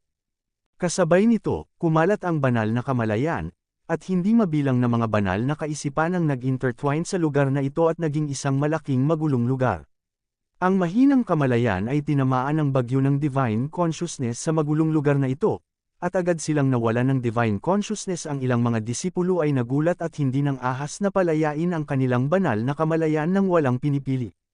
Pumunta ka. Ang mga matatanda ng Sheikang Haizang at Chanyanzong ay hindi nagsalita, ngunit malamig na inihayag na ang labanang ito ay magsisimula na. Kasunod ng utos ng mga matatanda ng Sheikang Haizang at Chanyanzong, ang mga disipulo ng Chanyanzong at Sheikang Haizang ay bumaba sa lumilipad na bangka at dumaong sa malayong isla na ito. Umuungol. Biglang, nagkaroon ng malakas na ingay, at isang nakasisilaw na tigre ang sumugod palabas ng kagubatan, at lumipad patungo sa umiiling na disipulong Haizang, na kinagat ang umiiling na disipulong Haizang sa 2 piraso sa isang kagat, at ang dugo ay tumalsik. Ang magandang tigre na ito ay talagang may pagtatanim ng unang palapag ng Emperor Wu. Ito ay isang mabangis na hayop na katutubo sa disyerto na isla na ito. Napakadelikado ng malayong isla na ito. Mula sa masukal na kagubatan, matataas na bundok, at mapanganib na mga kalsada, maraming malalakas na hayop. Ang mga disipulo na lumahok sa labanan sa pagitan ng Sheikang Haizang at Chanyanzong ay hindi lamang kailangang magbantay laban sa banta ng ibang mga disipulo ng sekta, mag-ingat din sa mga mabangis na hayop na katutubo sa disyerto na isla na ito. Si Chen Lei at iba pang 42 direktang disipulo, pagkarating sa disyerto na isla, isa-isang naglabas ng kalangitan na kakawasak at malupit na aura, tulad ng mga maliwanag na ilaw sa kalangitan sa gabi, lubhang kapansin-pansin. Sa lugar kung saan matatagpuan ang Sheikang Haizang mga disipulo, mayroon ding 12 ng mga malupit na aura, na tumataas sa kalangitan. Sila rin ang makapangyarihang aura ng mga direktang alagad ni Sheikang Haizang na lumahok sa digmaan. Ang mga direktang disipulo ng magkabilang partido ay napakataset na pagpatay sa isa't isa. Batay sa kanilang katayuan at paglilinang, hindi man lang sila maaabala na lumahok sa mga labanan sa pagitan ng mga ordinaryong disipulo. Puro patayan na walang kahit kaunting hamon. Ang mga ordinaryong alagad ay matalino ring umiwas sa mga lugar kung saan ang mga direktang disipulong ito ay naglalaro laban sa isa't isa. Alam ng mga disipulong ito na kung maglakas loob silang lumapit sa lugar kung saan nilalabanan ng mga direktang disipulong ito, sila ay papatayin sa loob ng ilang minuto. Ang kanyang mga direktang alagad, hindi man lang sila mabibilang na kumpi ng kanyan. Kaya, ang mga ordinaryong disipulong ito ay isa-isang umiwas sa lugar na ito at tinugis ang iba pang mga disipulo. Sa oras na ito, hinarap siya ni Chen Lei at pinigilan siya ng isang disipulong yumanig kay Haizang. Ngayon, nalaman na ni Sheikang Haizang ang nangyari sa Tianyan Secret sa sarili nitong paraan. Halos lahat ng kanilang 100 elite na disipulo ng Sheikang Haizang ay pinugutan ng ulo ni Chen Lei.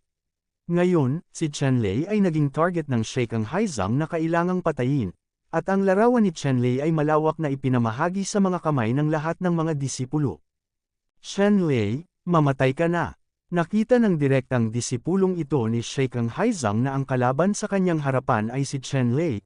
Sumigaw siya, nanginginig ang kanyang mga kamay. 3 itim na ilaw ang dumiretso kay Chen Lei. 3 itim na ilaw ang lumitaw sa isang iglap pagkatapos ay sumabog. Ang 3 itim na ilaw na ito ay 3 kulog na yumanig sa dagat. Ang lakas ng pagsabog ay direktang nagpasabog ng 12 ng mga taluktok ng bundok sa lugar na ito, na ginawa ang buong lugar sa isang malaking, malalim, walang ilalim na hukay. Nang mawala ang explosive power, biglang lumitaw ang isang Sheikang Haizang disciple at malamig na tumingin sa kinaroroonan ni Chen Lei. Sa oras na ito, walang natira. Hindi ka sisibog sa akin para hindi mo mahanap ang mga buto.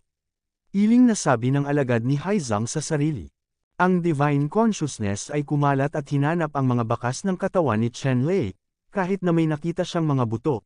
Sigurado siya sa 3 thunderbolt na nanginginig sa dagat, ang disipulo ng sekta na nanginginig sa dagat. Sa kasamaang palad, binaygo kita. Sa sandaling ito, isang malamig na boses ang narinig sa mga tainga ng nanginginig na disipulong Haizang.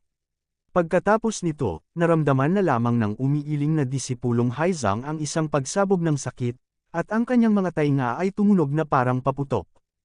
Ang tunog ng mga ordinaryong buto na sumasabog. Itong Sheikang Haizang disipulo ay naging basahan ng manika ng suntok ni Chen Lei. Walang magandang lugar sa kanyang katawan. Hoy! Itinuro din ni Chen Lei na parang espada, at ang liwanag ng espada ay tumama sa leeg ng umiiling na disipulong Haizang na ito at pinutol ang kanyang ulo. Ang nanginginig na disipulong Haizang na si Yuan Shen ay nataranta at gustong tumakas, ngunit direktang sinira ni Chen Lei ang pamamaraan at tinatakan ang Yuan Shen. Kung gusto mong gamitin ang Sheikh Hai Pilizi laban sa akin, masasabi ko lang na masyado kang walang muwang. Ngumisi si Chen Lei habang nakatingin sa selyadong kaluluwa ng disipulong Haizang. Nakikipag-away kay Sheikh Haizang, paanong hindi mag-iingat si Tianyan Zhang sa dakilang killer ni Sheikh Haizang. Natutunan ni Chen Lei mula kay Zhang Minghong at iba pang primordial spirit na harapin ang Sheikh Haizang. Ang pamamaraan, at ipinasa sa lahat ng mga disipulo ni Tianyan Zhang, ang lihim na pamamaraang ito, ang paglilinang ay napakadaling gawin, at ngayon, lahat ng mga disipulo ni Tianyan Zhang na lumahok sa digmaan ay pinagkadalubhasaan ang lihim na pamamaraang ito, niyanig ang dagat, at nakaharap sa langit. Yan Zhang alagad, ay nawala ang kanyang pagbabanta. Ang nanginginig na mga alagad ng Haizang, kapag nabigo ang pag-alog Pilizi, ay parang mga makamandag na ahas na natanggal ang kanilang mga ngipin, ang kanilang lakas ay lubhang nababawasan. Kung ikukumpara sa mga disipulo ni Chen Yanzong, hindi siya maaaring magkaroon ng maraming kalamangan. Sa sandaling ito, sa buong isla ng disyerto, may mga dagandong ng labanan, pati na rin ang mga dagandong ng mga hayop, hiyawan, at iba pa. Ang liblib na isla na ito ay tahimik sa loob ng libu-libong taon dahil sa Sheikh Haizang at Chen Yanzong. Ang pagdating ng dalawang pangunahing disipulo ng sekta ay ganap na nasa era ito.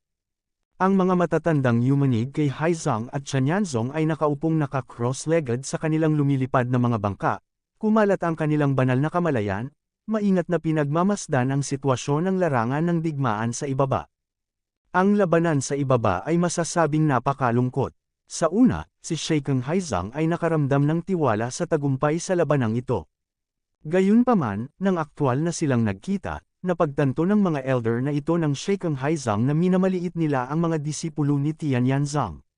Ang disipulong Tianyan Zhang na ito ay hindi mas mahina kaysa sa kanilang disipulong Shu Haizang. Ang magkabilang panig ay pantay-pantay. Sa ganitong mga kalagayan, ang magkabilang panig ay nagdusa ng pinakamaraming casualty. Gayunpaman, kahit na gayon, ang ilang mga matatanda, tulad ng mga supernatural na Diyos, ay malamig na tumingin sa labanan sa ibaba, ngunit hindi nakikialam sa labanang ito. Sa oras na ito, sa isang disyerto na isla, ipinalaganap ni Chen Lei ang kanyang espiritual na kaalaman, hinahanap ang punong disipulo na yumanig kay Haizang ng buong lakas. Sa sandaling ito, ang mga ordinaryong disipulo ng Sheikh Haizang ay wala sa paningin ni Chen Lei. Ang hinahanap niya ay ang lahat ng direktang disipulo ng Sheikh Haizang, o mga disipulong nasa itaas ng ikalimang antas ni Emperor Wu, at iba pang mga cultivation disciples. Sa harap niya, hindi napigilan ni Chen Lei ang kahit isang galaw, at si Chen Lei ay walang interes na pumatay. Ang hininga ni Chen Lei ay hindi na itago, tulad ng isang beacon sa madilim na gabi, na umaakit sa isang direktang disipulo ni Sheikh Haizang, at pinapatay siya tulad ng isang gamo-gamo sa apoy. Sa harap ng mga direktang disipulong ito na yumanig kay Haizang, ang nasasakupan ni Chen Lei ay walang awang dumating upang pumatay ng isa, at dalawa upang putulin ng isang pares. Sa sandaling ito, halos hindi magagapi si Chen Lei sa mga direktang disipulong ito. Sa loob lamang ng isang oras, ang 6 na direktang disipulo na yumanig kay Haizang ay pinugutan ng ulo ni Chen Lei at tinatakan ang mga kaluluwa. Sa sandaling ito, ang mga matatanda ng Sheikh Haizang na nakaupo sa kalangitan sa itaas ng desyerto na isla ay kumaibot at mukhang pangit. Malinaw nilang nakikita sa kalangitan, talagang may likas na hindi magagapi si Chen Lei, kahit na ito ay isang kaaway. Pangalawa, madaling mapatay nilang dalawa ang dalawang direktang disipulo ni Sheikh Haizang. Si Chen Lei, itong anak, ay siguradong katiwala ko na nag-aalala sa kinabukasan ni Haizang, kailangan natin siyang patayin. Sa sandaling ito, kumulo ang layunin ng pagpatay sa mga matatandang yumanig kay Haizang, at mas naging determinado ang pagpugot ng ulo ni Chen Lei. Kayo, pumunta at patayin si Chen Lei. Sa oras na ito, isang elder mula sa Sheikh Haizang ang nakaupo sa isang lumilipad na bangka sa himpapawid, sinira ang isip, at pinakilos ang ilang direktang mga disipulo mula sa Sheikh Haizang, hinihiling sa kanila na kumilos ng sama-sama upang patayin si Chen Lei. Ang mga elder na ito ng Sheikang Haizang ay hindi maaaring personal na kumilos at lumahok sa labanan, ngunit maaari nilang patnubayan ang kanilang mga disipulo sa kanilang espiritual na pag-iisip. Siyempre, ito ay malinaw na isang paglabag, ngunit hanggat ginagawa nila ito sa isang mas tago na paraan at hindi na iimpluwensyahan ng iba. Hawakan ang hawakan, walang problema. Siyempre, kahit nahuli sila, hanggat hindi sila umamin, itong mga matatandang Tianyanzang ay walang magawa sa kanila. Sa oras na ito, ang 6 na direktang disipulo ni Tianyanzang ay nakatanggap ng paghahatid ng espiritu ng nakatatandang Diyos, isa-isa silang lumipad patungo sa lugar kung nasaan si Chen Lei. Sa oras na ito, nahuli din ng elder ng Tianyanzang ang maliliit na galaw ng elder Sheikang Haizang, at matiim na tinitigan ang elder Sheikang Haizang. Ang matanda na yumanig kay Haizang ay walang pakialam sa babala ng nakatatandang Tianyanzong, at walang pakialam. Chen Lei, mag-ingat ka. Mayroong 6 na nanginginig na mga disipulong Haizang na nakapaligid sa iyo. Ang pinakamahusay na paraan ay ang pag-iwas sa gilid broken bar. Nang makita ito ng isang elder ng Tianyanzang, hindi siya nag-atubili na direktang gamitin ang kanyang espiritual na pag-iisip para magpadala ng boses kay Chen Lei para balon si Chen Lei. Matapos pakinggan ni Chen Lei ang babala mula sa elder ng Tianyanzang, hindi siya pansamantalang umiwas sa gilid habang nagtanong ang elder. Sa halip, tumayo siya at hinintay ang 6 na matatandang yumanig sa dagat. Agad namang dumating ang mga estudyante. Pagkaraan ng ilang sandali, 6 na malalakas na hininga ang bumugso mula sa lahat ng direksyon at ikinulong si Chen Lei. Pagkatapos, 6 na figure ang lumitaw sa harap ni Chen Lei, isa-isang naglalabas ng marahas na aura, na pumatay sa langit. Tiningnan ni Chen Lei ang 6 na direktang disipulo ni Sheikang Haizang na lumitaw sa kanyang harapan, at ninisyan sa pagitan ng kaunting takot at pag-atras, isang daloy ng liwanag ang biglang lumabas mula sa matarik na kamay. Ang mga daloy ng liwanag ay lumipad sa lahat ng direksyon, at nahulog patungo sa lupa ayon sa isang tiyak na direksyon. Pagkaraan ng ilang sandali, bumangon ang isang makapal na ulap, na sumasakop sa lugar na kanilang kinaroroonan. Formation. Matapos makita ang eksenang ito, ang isa sa mga elder ng Sheikang Haizang ay tahimik na nagsabi, na may nagbabantang premonition na bumabangon sa kanyang puso. Magkaroon ng kamalayan na kung ano ang pinakatanyag ni Tianyanzang ay ang paraan ng pagbuo. Ngunit ang pagbuo ay mahirap linangin ng buong Tianyanzang ay may hindi hihigit sa 5 formation masters. Sa 5 taong ito, hindi kasama si Chen Lei. Sa makatuwid, ang elder na ito na yumanig kay Haizang ay hindi inaasahan na mauunawaan ni Chen Lei ang pormasayon. Dapat mong malaman na ang pormasayon na ito ay tiyak na ang pinakamataas na magic na paraan ng pagkatalo ng higit pa sa mas kaunti at pagkatalo sa malakas sa mahina. Kapag nakipaglaro ka sa taong nakakaalam ng pormasayon, kapag nahulog ka sa pormasayon ng kalaban, tiyak na mas marami kang matatalo at mas mababa ang panalo. Sa sandaling ito, sa loob ng pormasayon na ito, nagkaroon ng marahas na pakikipaglaban na alon, ngunit ang pormasayon ay mahiwagang, na humaharang sa kamalayan ng lahat ng matatanda mula sa labas ng pormasayon, ang ilang elder na ito, walang paraan upang makita ang sitwasyon sa loob ng pormasayon. Pagkatapos ng isang stick ng insenso, ang mga ulap ay naglaho at ang pormasayon ay inalis, na inihayag ang tanawin sa loob ng pormasayon. Sa pagbuo, ang 6 na direktang disipulo ng Sheikang Haizang ay pinaghiwalay ang kanilang mga katawan, na lahat ay pinugutan ng ulo ni Chen Lei, at ang mga kaluluwa ay tinatakan. Enga, sabi niya, nang makita ang eksenang ito, isang elder ng Sheikang Haizang, direktang nagalit at kailangang samuka ng isang subaw ng dugo, 6 na direktang disipulo, nahulog ang lahat ng kakayahan ng isang stick ng insenso, gaano ito kahusay para sa Sheikang Luzang Haizang. Masasabi bang napakalakas ni Chen Lei na walang makakakontrol sa kanya? Isang elder ng Sheikang Haizang ang nasa himpapawid, ang kanyang mga mata ay halos pumutok sa malalaking apoy, natitig kay Chen Lei. Kung hindi dahil sa mga matatanda ng Tianyanzang na pigilan siya, wala siyang magagawa. Huwag mag-atubiling magtip at patayin si Chen Lei. Pero ngayon, hindi niya ito magagawa. Kung talagang gusto niyang gawin ito, tiyak na maaakit nito ang iba pang matatandang Tianyanzang. 6 na disipulo ang kinugkob, bakit hindi makatabi si Chen Lei, ano pa ang magagawa ko? Ang isang elder na yumanig kay Haizang ay nagsabi ng may labis na kawalan ng kakayahan at pagkakasundo na hindi nila maisip na alam talaga ni Chenlei ang paraan ng pagbuo, at ang sariling lakas ni Chenlei ay sapat na upang matawag na walang talo. Ngayon idagdag ang kamahalan ng Porma Sion, hindi bababa sa mga elder na ito ng Sheikh Haizang ay hindi makaisip ng isang napakahusay na paraan upang makitungo kay Chenlei. Anong gagawin? Ang mga elder ng Sheikh Haizang ay naging balisa at nagsimulang talakayin kung paano haharapin si Chenlei. Kung si Chenlei ay hindi kayang harapin, kung gayon ang kanilang pag-asa ng tagumpay sa labanang ito ay maliit. Mukhang kiling-kilang muna natin. Diretsyong sabi ng isang elder na yumanig kay Haizang. Ang ibang mga elder ng Sheikh Haizang ay nakinig sa mungkahi ng elder na ito, at bahagyang nag-alinlangan, at nagsabi, ito ay simula pa lamang ng digmaan, kaya ginamit ko ang mga bagay na iyon ng direkta. Hindi ba masyado pang maaga? Ang mga bagay na ito ay orihinal na inihanda upang maiwasan ang mga aksidente, at si Chenlei ay tiyak na isang aksidente ng digmaang ito. Sa pamamagitan ng direktang paggamit ng mga bagay na ito at pag-aalis ng mga aksidenteng ito sa lalong madaling panahon, maaari nating garantiya na tayo ay nasa digmaang ito. Siguradong panalo. Ang mga matatanda ng Sheikh Haizang ay nagpumilit na gamitin ang assassin.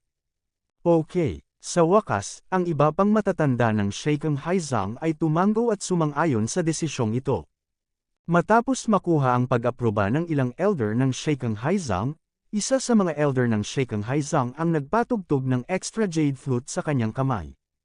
Kaya lang ay hindi tumulog ang jade flute na ito, ngunit ang matanda na yumanig kay Haizang ay pagod na ang kanyang mukha ay namula, at isang makapal na puting ambon ay hindi sinasadyang bumangon mula sa kanyang katawan. Nang tumugtog ang elder ng jade flute, ilang mga disipulo ng Sheikh Haizang ang biglang nagulat. Pagkatapos, ang aura sa kanilang mga mata ay mabilis na nawala, napalitan ng walang katapusang malamig at malubhang pagpatay. At ang mga disipulong ito ng umiiling na Haizang, na parang may nabasag sa mga tanikala, ay gumawa ng tuloy-tuloy na tunog, at ang mga katawan ng mga disipulong ito ng umiinig na Haizang ay biglang lumaki ng humigit kumulang 1/4, at ang kanilang mga kalamnaan ay buhol-buhol. Nakikita ang mga berdeng ugat, at isang marahas na hininga ang nagmula sa mga katawan nitong nanginginig na mga disipulong Haizang. Ang hitsura ng mga nanginginig na disipulong ito ng Haizang ay nagbago ng husto sa sandaling ito. Mahirap makita ang hitsura ng sangkatauhan, ngunit medyo katulad sila ng mga orc, na may mga matulis na pangil na nakausli sa kanilang mga bibig, na lumalabas sa kanilang mga bibig. Mga labi, kumikinang ang pulang dugo sa kanyang mga mata, na lubhang malupit. Pagkatapos noon, ang mga halimaw na binago ng Sheikh Haizang disciples ay tumalikod at mabilis na nagwalas patungo kay Chenlei. Anong halimaw? Nakita ng direktang disipulo ni Tian Yanzang ang mga halimaw na ito at pinigilan sila, ngunit nilapitan siya ng isa sa mga halimaw. Ang mga kuko ay direktang inilagay sa direktang disipulo ni Tian Yanzang, at direkta niyang kinuha ang pangalang ito. Napunit ang direktang disipulo. Pagkatapos noon, hindi tumigil ang mga halimaw na ito, at tumakbo patungo kay Chenlei. Sheikh Haizang, anong ginagawa mo? Sa oras na ito, natuklasan din ng ilang elder ng Tian Yanzang ang mga pagbabago ng mga disipulong ito ng Sheikh Haizang. Ang mga disipulong ito ay naging mga halimaw, ang kanilang lakas ay tumaas, at halos mayroon silang lakas sa pakikipaglaban ng isang wudi na siyam na antas na powerhouse. Ang ganitong uri ng kapangyarihang panlaban ay halos hindi magagapi sa larangang ito ng disyerto na isla. Ang mga disipulo ni Tian Yanzang, sa harap ng gayong halimaw, ay walang kapangyarihang lumaban. Sa ganitong uri ng sitwasyon, hindi katakataka na ang mga matatanda ng Tian Yanzang ay nagmamadali. Ito ay isang kakaibang lihim na pamamaraan na nilinang ng aking disipulo, bakit hindi ba ito gumagana? Malamig na sabi ng isang matanda na umiling kay Haizang nang makita ang tanong ng nakatatandang Tianyanzong. Sa palagay ko hindi ito isang lihim na pamamaraan, ngunit isang masamang pamamaraan. Malakas na sabi ng nakatatandang Tianyanzang. Magic man o secret method, I Sheikh Haizang doing this ay hindi lumalabag sa rules, ano ang tingin mo sa elder na ito? Ang matanda na yumanig kay Haizang ay mahinang sabi sa matanda ni Tianyanzang. Ikaw, Ang nakatatandang Tianyanzong ay hindi nakaimik saglit, at ang ginawa ng kabilang partido ay talagang nasa loob ng kasalukuyang mga patakaran. Gustuhin man niyang magprotesta ay wala siyang magagawa. Kung gagawin niya ang inisyatibo ngayon, lalabag siya sa mga patakaran ng digmaang ito at magiging lubhang nakakapinsala kay Tianyanzong. Sa wakas, bumantong hininga ang matanda at hindi na nagsalita pa, ngunit ibinaling niya ang kanyang tingin sa larangan ng digmaan, umaasang makakatakas si Chenlei sa sakuna. Maraming halimaw na naglalabas ng malupit na hininga ang pumulibot kay Chenlei. Ang mga halimaw na ito ay may madugong kinang sa kanilang mga mata, at mababang etengal sa kanilang mga bibig. Hindi ito tunog ng wika ng tao, bagkus ay parang ugong ng isang mabangis na hayop. At ang mga halimaw na ito, pagkatapos na palibutan si Chenlei, ay agad na naglunsad ng parang bagyong pag-atake kay Chenlei, nang hindi binibigyan si Chenlei ng anumang oras o pagkakataon na mag-set up ng isang formation. Malinaw, alam na ng mga elder ng Sheikang Haizang na nagawa ni Chenlei na ayusin ang formation at inutusan ang ilang halimaw na gawin ito sa unang pagkakataon, upang hindi matrap sa formation. Si Chenlei ay inatake ng malahalimaw na nilalang na ito, at biglang nahulog sa isang panik na sitwasyon. Ang mga taong ito na parang halimaw, sunod-sunod, ay napakalakas, ang kanilang mga katawan ay parang malalim na bakal, at ang kanilang mga kuko ay matutulis at matutulis.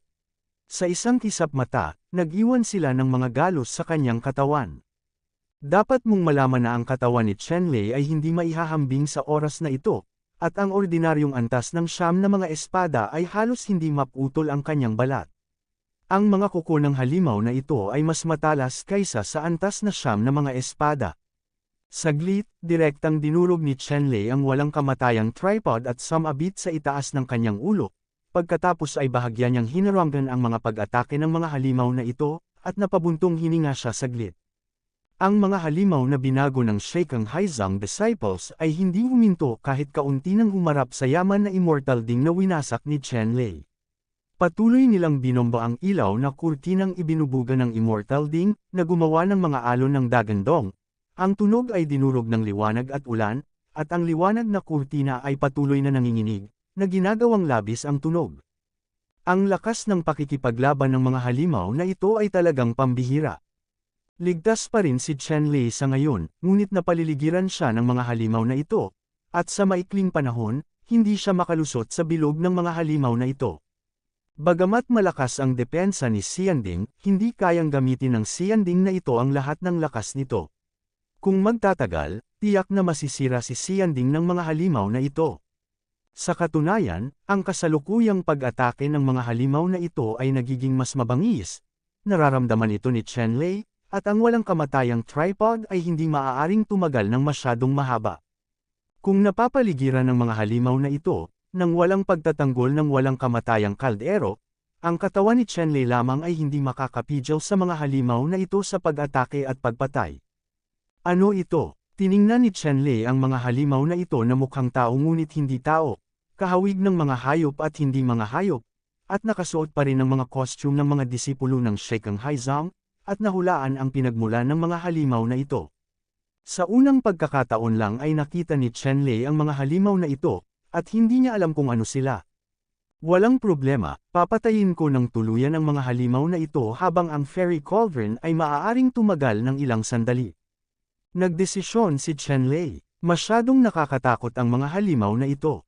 Kung haharapin nila ang mga ordinaryong disipulo ni Tianyanzong, tiyak na magiging kapahamakan ito, at siya lang ang makakalaban ng isa o dalawa. Sa pag-iisip nito, direktang winasak ni Chenlei ang Great Slaughter Tower at inatake ang mga halimaw na ito. Ang Great Slaughter Tower ay mabilis na tumaas, lumaki sa hangin sa napakabilis na bilis, lumiliko ng 10-10 metro ang taas. Ang siksik na hanay sa itaas ng katawan ng tore ay umiilaw ng sabay-sabay. Sa sandaling ito, ang Supreme Slaughter Tower ay nagbigay ng babala, ang mga Diyos ay makakaramdam ng malakas na hininga ng takot, at ilang mga banal na ilaw ang lilipad palabas ng tore at hahampas patungo sa mga halimaw na kumukubkob dito. Ang mga halimaw na ito, tulad ng itim na bakal, ay marupok tulad ng mga dayami sa harap ng banal na liwanag na ibinubuga ng Great Slaughter Tower. Ilang mga banal na ilaw, sa isang kisap mata, ang mga halimaw na ito ay naputol. Kasabay nito, ang aura na pinalabas ng Great Slaughter Tower ay direktang sumalakay sa mga kaluluwa ng mga halimaw na ito, at ganap na winasak ang kanilang mga kaluluwa. Sa wakas, ang mga primordial spirit ng mga halimaw na ito ay lumabas sa katawan, at direktang dinala sa tore ng Slaughter God Tower, at pinigilan. Gusto ni Chen Lei na makita ang pinagmulan ng mga halimaw na ito. Mula sa mga primordial spirit ng mga halimaw na ito, dapat tayong makahanap ng ilang mga pahiwatig. Nang makita ang eksenang ito, halos mabaliw ang mga matatanda ng Sheikheng Haizang sa ere. Alam mo, ang halimaw na ito ang kanilang pinakamalaking pumatay sa pagkakataong ito. Naniniwala sila na hindi kayang talunin ng Sheikheng Haizang si Tian Yanzang sa labanang ito. Sa halimaw na ito, nanginginig Haizang ang mga disipulo ay maaari ding gawing tagumpay ang pagkatalo. Ilan lang sa mga whole card na ito ay hindi ganap na epektibo, at talagang madaling napatay ni Chen Lei. Ang pagkawala sa pagkakataong ito ay nagparamdam sa mga matatandang ito ng sakit sa puso, sakit ng tiyan, at sakit ng puso. Walang isip si Chen Lei na bigyang pansin ang damdamin ng mga matatanda ng Sheikheng Haizang.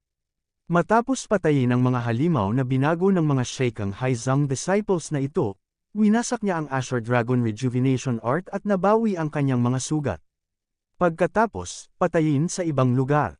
Espesyal na pinili ni Chen Lei ang pinakamakapangyarihang disipulo ng Sheikheng Haizang para magsimula. Sa kalahating araw, mahigit 100 direktang disipulo ng Sheikheng Haizang ang namatay sa mga kamay ni Chen Lei. Ang direktang disipulong ito ni Sheikheng Haizang ay walang kapangyarihang lumaban sa harap ni Chen Lei. Nang makilala nila si Chen Lei, isa lang ang dead end. May makapangyarihang pag-iral tulad ni Chen Lei na tila nakakagambala sa balanse. Sa pagkakataong ito, ang labanan sa Sheikheng Haizang ay medyo mas maluwag kaysa sa imahinasyon ng iba pang mga disipulo ni Tian Yanzang. Ang mga master ng Sheikheng Haizang ay muntik nang mapatay ni Chen Lei. Kapag kaharap ang iba pang mga disipulo ni Tian Yanzang, ang natitirang mga master ay dahado sa bilang. Sa ganitong mga kalagayan, ang mga direktang disipulo ni Tian Yanzang ay madalas na haharapin ng mga direktang disipulo ng Sheikheng Haizang kasama ng 2 o kahit 3 tao, upang ang mga direktang disipulo ni Sheikheng Haizang ay hindi magkaroon ng kahit kaunting pagkakataon. Sa ilalim ng gayong mga kalagayan, ang sitwasyon ng digmaan ay nagsimulang tumagilid patungo kay Tian Yanzang ng isang panig. Ang mga disipulo ng Tian Yanzang ay naging mas matapang habang sila ay lumaban, at ang pagkatalo ng mga disipulo ng Sheikheng Haizang ay naging mas seryoso. Sa wakas, bumagsak sila walang paraan upang makipagkompetensya sa mga disipulo ng Tian Yanzong.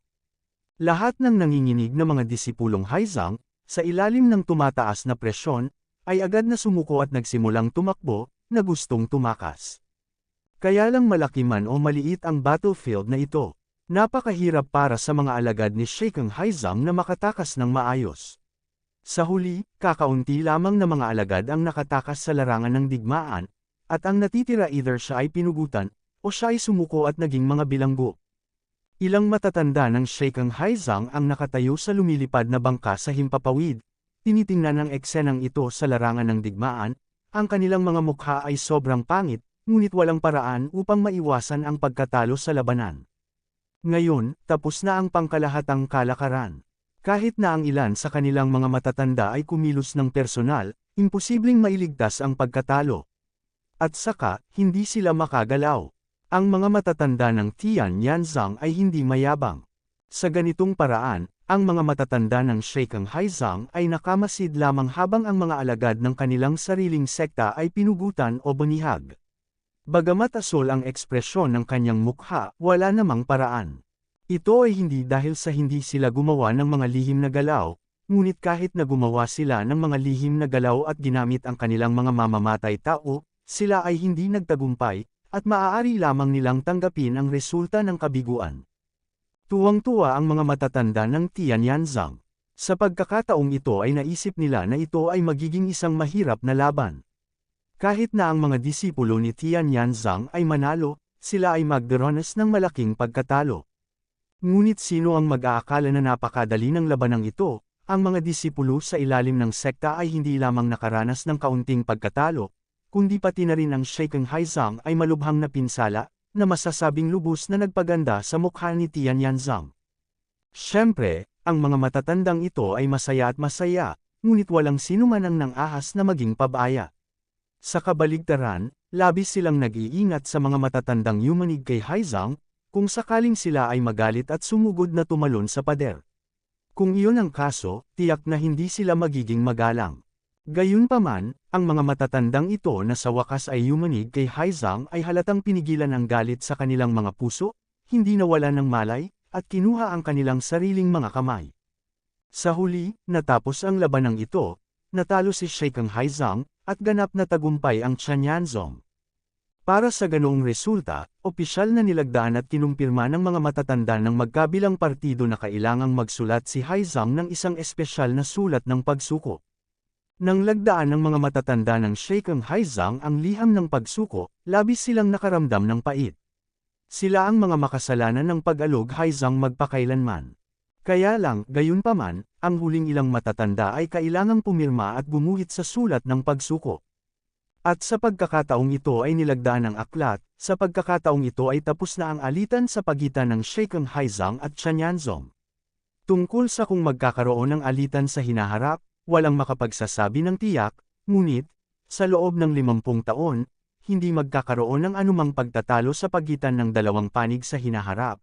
Sa lugar na ito ng dagat, kapag ang alagad ni Sheikh Haizang nakilala ang alagad mula sa Tian Yanzong, sila ang magkukusa na umatras. Matapos pirmahan ang sulat ng pagsuko, nagsimulang talakayin ng magkabilang panig ang bilanggo. Magkaroon ng kamalayan na sa labanang ito, ang kasunduan sa pagitan ng Sheikh Haizang at Tian Yanzang ay hindi patas. Kahit na manalo si Tian Yanzang, hindi niya maaaring hilingin kay Sheikh Haizang na magbigay ng anumang kabayaran. Bagamat ayon sa kasunduan, hindi hihingi si Tian Yanzang ng kabayaran mula sa Sheikh Haizang, ngunit tiyak na hindi kasama ang mga bilanggo na ito. At sa pagkakataong ito, nahuli ng mga alagad ni Tian Yanzang ang kabuuang 4 hanggang 5,000 bilanggo. Ang mga bihag na ito ay pawang mga elite na disipulo ng Sheikh Haizang. Ngayong tapos na ang digmaan, natural na kailangang humanap ng paraan si Sheikh Haizang para sa mga disipulong ito na magtubos. Para sa kahilingan ni Sheikh Haizang, natural na pumayag si Tian Yanzang, ngunit kailangang pag-usapan ng mabuti ang pantubos. Sa oras na ito, si Chen Lei at ang iba pa ay direktang sumunod sa mga matatanda, pinigil ang isang malaking bilang ng mga bilanggo, at bumalik sa Tian Yanzong. Kung tungkol sa pagtubos ng mga bilanggo, imposibleng makipag-ayos ng isang resulta sa isang iglap. Ito ay isang sakit ng ulo, ang mga matatanda ay likas na responsable para sa bagay na ito. Matapos bumalik si Chen Lei at ang iba pa sa Tian Yanzang, agad na dumating ang mga matatanda upang kalkulahin ang mga merito ng militar. Matapos makumplito ang mga istatistika ng merit ng militar, si Tian Yanzang ay agad na nagsagawa ng isang meritorious reward meeting, ayon sa bilang ng merit sa digmaang ito, at binigyan sila ng buong gantimpala. Sa pagkakataong ito, ang mga alagad ni Tian Yanzang ang nakatanggap ng pinakamaraming benepisyo. Hindi lamang sila nakakuha ng mga pagsasamantala sa militar, nakakuha din sila ng maraming samsam sa larangan ng digmaan, at lahat ay napakasaya. Para naman kay Chen Lei at iba pa, lumitaw sila sa pangunahing tuktok ng Tianyan Hall. Bagamat ang labanan sa pagkakataong ito ay napakalinaw, ang mga disipulo ni Tian Yanzang ay hindi walang casualty. Sa 42 tuwirang mga alagad, 6 ang namatay, at ngayon ay 36 na lamang ang natitira. At ang 36 na taong ito ay ginawaran ng mga parangal batay sa kanilang mga nagawa. Ang unang lugar sa labanan ay nagiging kandidato para sa pinakamataas na pinuno ng Tian Yanzong, at ganap na namumuno sa mga gawain ni Tian Yanzong. Ang iba pang mga disipulo ay naging mga kinatawang pinakamataas na guro o matatanda, o lumahok sa pamamahala ng mga gawain sa sekta, o tumanggap ng mga matatanda, binayaran ang mga sweldo, at ganap na isinara ang mga kasanayan sa pagtatanim. Sa pagkakataong ito, si Chen Lei ang may pinakamaraming nakamit sa labanan. Kung susundin natin ang nakaraang kasunduan, si Chen Lei ang magiging future master ng Tian Yanzang, at sa hinaharap, siya ang mamamahala kay Tian Yanzang. Kaya lang hindi interesado si Chen Lei na maging sectmaster ng Tianyan. Dumating siya sa Tianyan sect na may dalawang pangunahing layunin, ang isa ay upang linangin ang Shi Tianyan Shenju, at ang isa ay upang linangin ang Refining Massacre Shenju. Ngayon, nakamit na ang dalawang layuning ito, at iniisip ko ang tungkol sa paghahanap ng pagkakataong umalis sa Tianyanzang. Paano siya pumayag na hayaan siyang maging pinuno sa hinaharap ng kasalukuyang araw ni Yanzang? Natural na tinanggihan ni Chenlei ang panukalang ito sa unang pagkakataon. Para sa pagtanggi ni Chenlei sa panukalang ito, kapwa si Chenju at ang mga pinakamataas na master ng iba pang mga peak ay nakadama ng labis na panghihinayang, ngunit hindi nila pinilit si Chenlei na maging sect master ng Tianyan. Gayunpaman, kahit na tinanggihan ni Chenlei ang panukala na maging sect master ng Tianyan sect, binigyan pa rin ng ibang sect masters at Tianyan sect si Chenlei ng titulo ng Chief Elder, kaya si Chenlei ang pinakabatang punong elder ng Tianyan sect. Mga matatanda. Ang punong elder na ito, para kay Chenlei, ay isang peking titulo lamang, ngunit ipinapakita nito ang kahalagahan ni Tianyanzang kay Chenlei. Sa pamagat na ito, maaaring tumanggap si Chenlei ng sweldo na katumbas ng isang suzerain, nang hindi kailangang pangasiwaan ang mga gawain ng sekta. Siyempre, kung si Tianyanzang ay makatagpo ng mga paghihirap sa buhay at kamatayan, dapat ding gawin ni Chenlei ang kanyang makakaya upang matulungan si Tianyanzang na malampasan ang mga hadlang. Si Chenlei ay lubos na nasisiyahan sa titulong ito at tinanggap ito. Kasunod nito, pinili ni Chenjo at ng iba pa si Jiang Huan bilang susunod na pinuno ng Tianyanzang batay sa kanilang mga kakayahan sa militar. Mula ngayon, ganap na silang mamumuno sa lahat ng mga gawain ni Tianyanzang.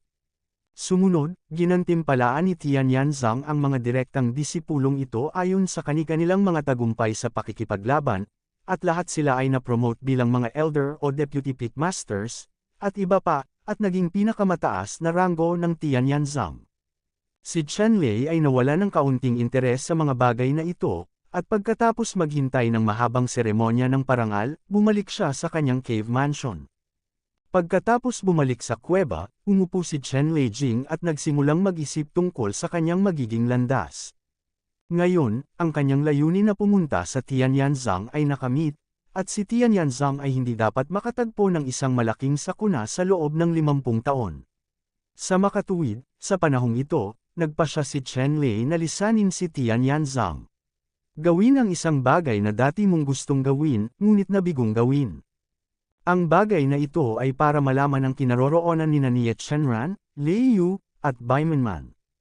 Siyempre, may isa pang bagay, ibig sabihin, gustong hanapin ni Chenlei ang kinaroroonan ng punong tanggapan ng Dark Palace, kunin ang antidote sa Dark Hollow, at i-detoxify si Jingjing.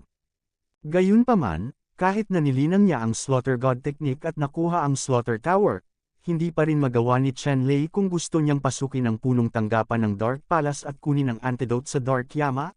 Ang hakbang na ito, hindi bababa sa posible na mapabuti ang paglilinang ng God of Slaughter Art sa ika-4 na antas o mas mataas.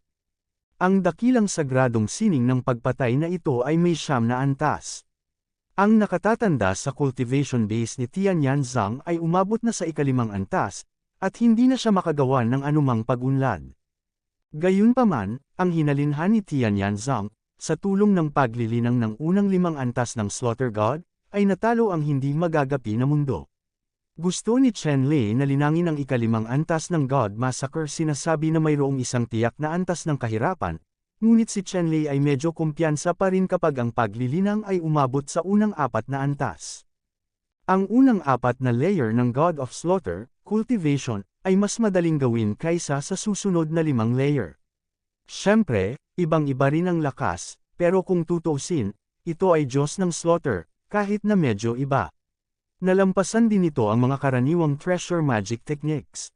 Araw-araw na inoobserbahan ni Chenlei ang kalagayan ni Jingjing, alam niyang makakaligtas pa si Jingjing saglit, natutulog sa kabaong ng yelo, at hindi lumala ang kanyang mga sugat. Tinansya ni Chenlei na ang sitwasyong ito ay maaaring tumagal ng daan-daang taon o mas matagal pa.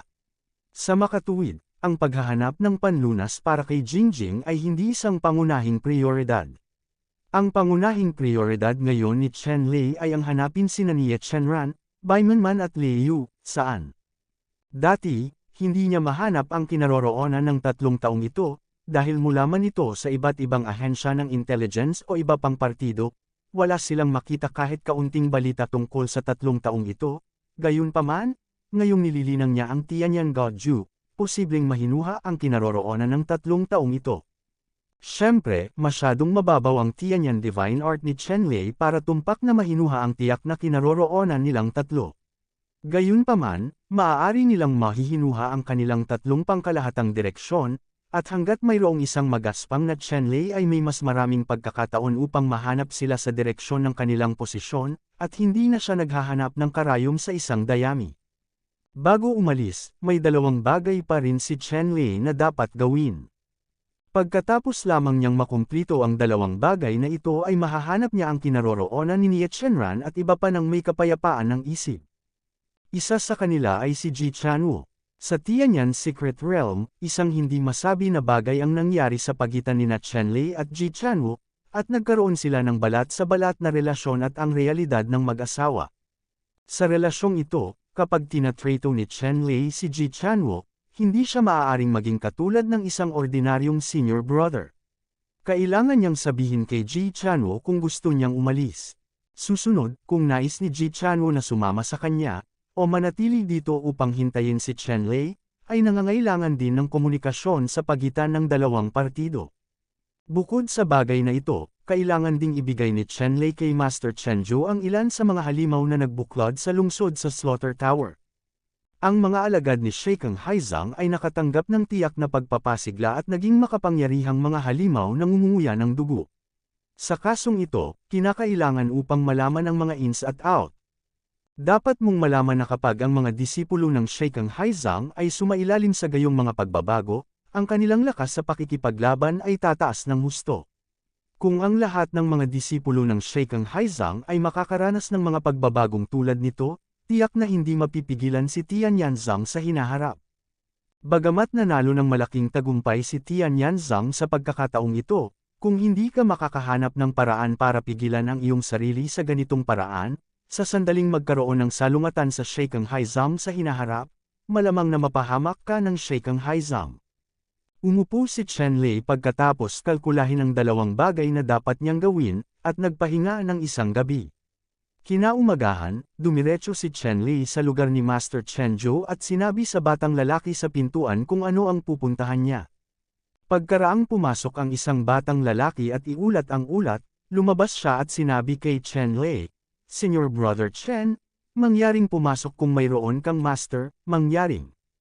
Dumating si Chen Lei sa kuweba kung saan nagtanim si Chen Zhou at nakilala si Chen Zhou. "Nakita ko na si Master."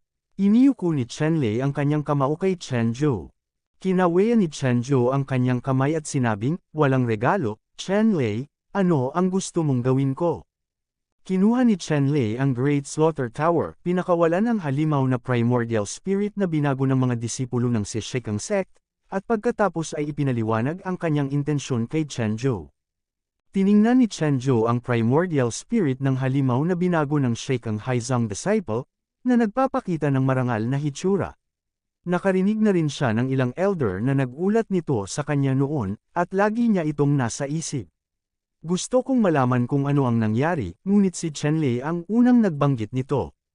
"Guro, ibibigay ko sa sekta ang primordial spirit ng halimaw na ito, at sisiyasatin ng sekta ang mga sekreto nitong primordial spirit ng halimaw," sabi ni Chen Lei kay Chen Zhou. Tumango si Chen Zhou at sinabing, "Napakagaling." Sinabi pa ni Chen Lei, "Guro, may isa pa akong gustong iulat sa iyo." Sinabi ni Chen Zhou, "Kung mayroon ka, pag-usapan lang ito." Tumango si Chen Lei, at sinabi kay Chen Zhou kung ano ang gusto niyang bumaba ng bundok. Thank you for watching. Please like and subscribe. Jessica Datuan Ortiz.